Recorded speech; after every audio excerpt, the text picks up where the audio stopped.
I go on a Instagram every day, probably multiple times a day, more than I should. And a lot of times I see you there. That's Jason Howerton and Carlos Arazo's fault. Explain. Explain your guys' social media strategy. How is it so effective? Yeah. You put a lot of effort in resources to making content and how you capture it in this building and the auditorium in this room. So what are the best social media tips you'd have for fellow church leaders? So I come from, like, my background. I don't know what team you come from. It's like, as far as like the church tradition that I came out of was like Young, Restless, Reformed. Acts 29. John Piper. That was very influential on my like call to ministry back in the day. Is like listening to guys like Driscoll. I was graduating college in 2012. We've talked about the cross. You got the old Mars Hill cross. The Mars Hill cross over there. Because I really appreciate communicators, preachers who really who aren't afraid about the intersection of culture and in the Bible and theology and like helping people connect those dots. What you just said is part of the reason that we do it. So anyway, the team I came out of was that. That team, like the vibe from that team. So you guys probably know this, but like every team, every theological tradition and church species, they all got their own different rules, and they're like unspoken rules. The unspoken rule around like, YRR Reformed background churches is like, man, at least pertaining to these things, all technology is just you trying to be flashy and showy and entertainment driven. So basically the Reformed world is institutionalized cynicism. That's like, if you just like, I'm not joking. Like that's the Death Star vulnerability of Reformed world. It's just like i.e. me in college. Yes. And me and way after college, me. It's just like we theologize cynicism. So technology is bad, worldly, sell out. You're just trying to be entertainment driven. Social media, when you get that, you intersect the theologized cynicism with social media, and it's like, are these all the grumpy guys on X that I follow? Who?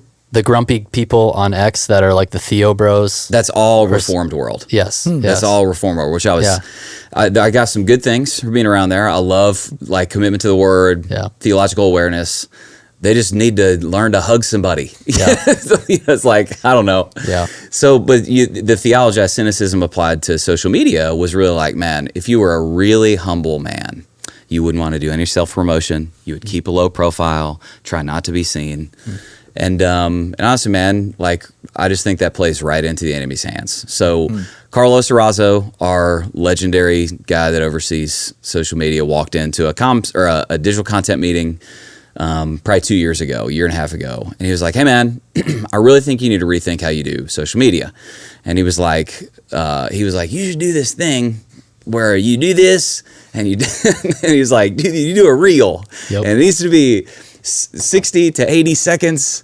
And he gave me this little formula and he was like, I think you'd be good at it. And I was like, I'm not going to do that. That sounds, it's not me.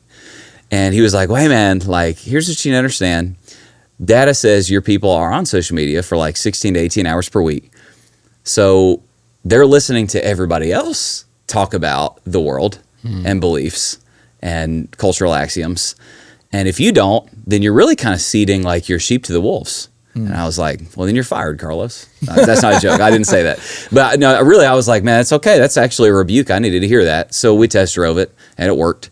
And how many followers did you have at that time on your... What do you think? Is he in here? How many? When we first started those things? 50, 20, 30. 50, 20, 30, 40, somewhere in that 20 to 40 range. Okay. And it worked. And really is like, I kind of got my head around, like, one, I had to get over some internal things because it felt kind of grimy to me because it really did like that theologized cynicism. I was like, man, is this self-promoting? It just feels weird to me. But then as I kind of started seeing it, and I don't want to talk too long here, but what I started noticing is like, man, this actually serves like a helpful purpose in making disciples. And here's what I mean. I've heard people talk before about what the church does in making disciples is there's air war and ground war. And ground war is on the ground, making disciples, building strong families. That's discipling people. That's preaching the word. That's prayer.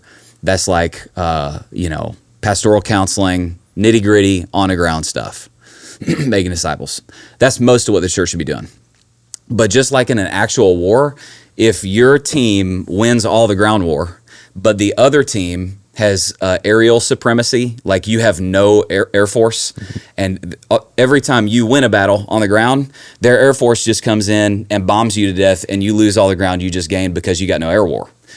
So from a discipleship standpoint, ground war is making disciples, preaching the word, all the stuff we just said. Air war is contending for the faith once and for all delivered to the saints in cultural narratives.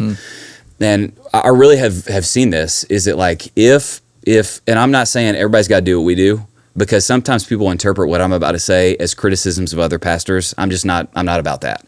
I'm just talking about how I think about it. What I do feel like happens is if I did not do that, then every time we disciple people in that room, auditorium over there, and I'm preaching, then they walk out and they spend 18 hours a week on social media hearing about how secular progressive, the air they breathe. Think about religion, faith, ideals, morals, ethics, all the things. And it's like, okay, man, I won a battle in there, and then they went out in the week, and because I didn't have an air war, the enemy just bombed all that away.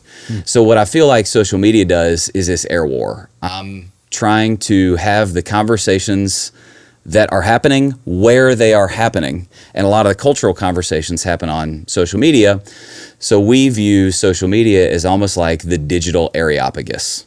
It's where Paul went in Athens, and that's where people spent all their time telling and debating new ideas. That's social media in our culture. So just like Paul went there, we want to go there. I got more I could say, but I've already talked too long. What would you say? All of that. Well, Co-signed.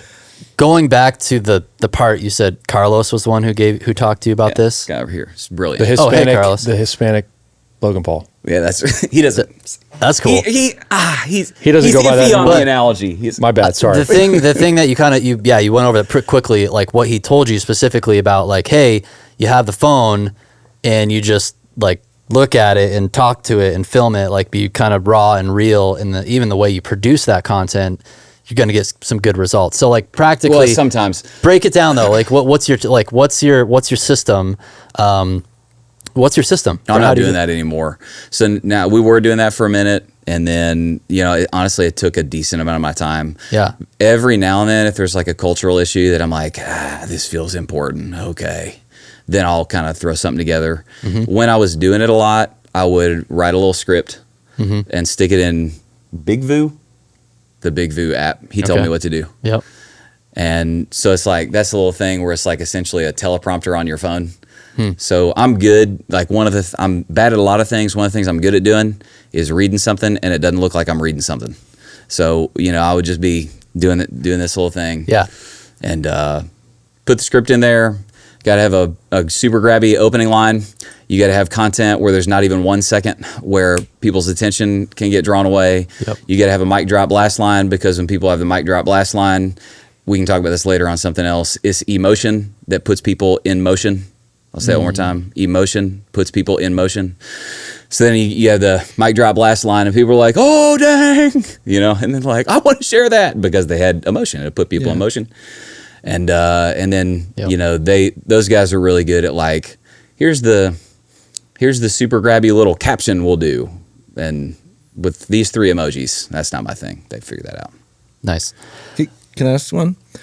So being probably by far the person with the smallest, like doing this the least amount of time, as I gotten into being on the YouTube channel and stuff like that, how do you balance caring enough that you want to reach people, create good content, win the air war, with not letting it bother you with the detractors? How do you balance that? I think that's different people are wired differently. I think there's 2 things that kind of go into that. Is one, I think every guy's got to figure out his own pain threshold, and some of that's just natural, and some of that is learned. So and this is not a joke. Like I think I've been canceled like 5 times now, like actual like whatever. And this the first couple times it happens, it's kind of like getting attacked by snowballs. The first time you ever get attacked by snowballs, you're like, oh crap, and you kind of freak out. And then 5 minutes later, you kind of go, wait, nothing bad actually happened to me. I think I'm Just good. frozen water. I think I'm good. yeah. And so, it's like the first couple times I freaked out a little bit. And then, the fourth or fifth time, it was like, okay, it's Tuesday. This will be done by Friday. And attendance will actually be up this week because people are going to want to know what I say this weekend. So some of that's just like you kind of figure it out. And then what I will say that is probably a little for pastors, you got to have your head on a swivel, is it depends on your wife. Like there are a lot of guys, like I coach a decent number of pastors, and man, New Testament, we got Bible verses for this. Your ministry strategy changed when you chose your wife. And you got to figure that out. You got to reverse engineer your ministry strategy from your wife, her frame, not her character. If it's a character issue, that's your job to pastor her through that and disciple her through that. But you got to consider her frame. Lord bless me with a fiery redhead who is naturally a fighter. So whenever that stuff happens to us, I'll take a walk with Jana at night, and I'll ask Jana, like, hey, babe, how you doing? And usually her response is, go harder. And that's just who God gave me. Good woman. And I needed that. Yeah. And those two things. Yeah. Cool. So as most of What your... would you say, Chris? Because Yeah. you walk with us through some of that stuff. You've probably seen some things there. Yeah, I think the balance of understanding, if I don't say it, who will, is that's a mantle to carry. We've all heard the phrase "new levels, new devils," and I think what I've learned through it is anybody listening who's in any support role of their senior pastor, and i.e. anybody on staff at a church who's not the senior pastor, has to understand that he carries a weight that I don't. And I may have done it 50 different ways, but God hasn't called me to steward that. And so I have to try to create an environment where he feels supported, knowing that, he's probably going to put his neck out there and he's going to be the one responsible for all the flack. And so I don't engage in that way because I'm not called to it. But just because I'm not called to it doesn't mean that I can sit back and, I probably would have done it different because new levels, he's called to a different thing than I am. And so my response really is, how do I support it? How do I share it? How do I affirm it? How do I help? Because I think when you get the attack at first, like the snowball effect, that also happens downline to your team. And they're trying to figure out, dude, is PJ okay? Is everything fine? What's going to happen? And then we have to understand, no, this is what God's called him to. And how have we been called to help fight with him in our own way and hold his arms up, maybe when they get tired, or encourage to be the Jan on the walk, hey, go harder. And then there's sometimes wisdom's like he's going to ask, and he's shown humility in saying, is now the right time to press on this? Is this something our people are feeling? Because I don't just want to do it for clicks.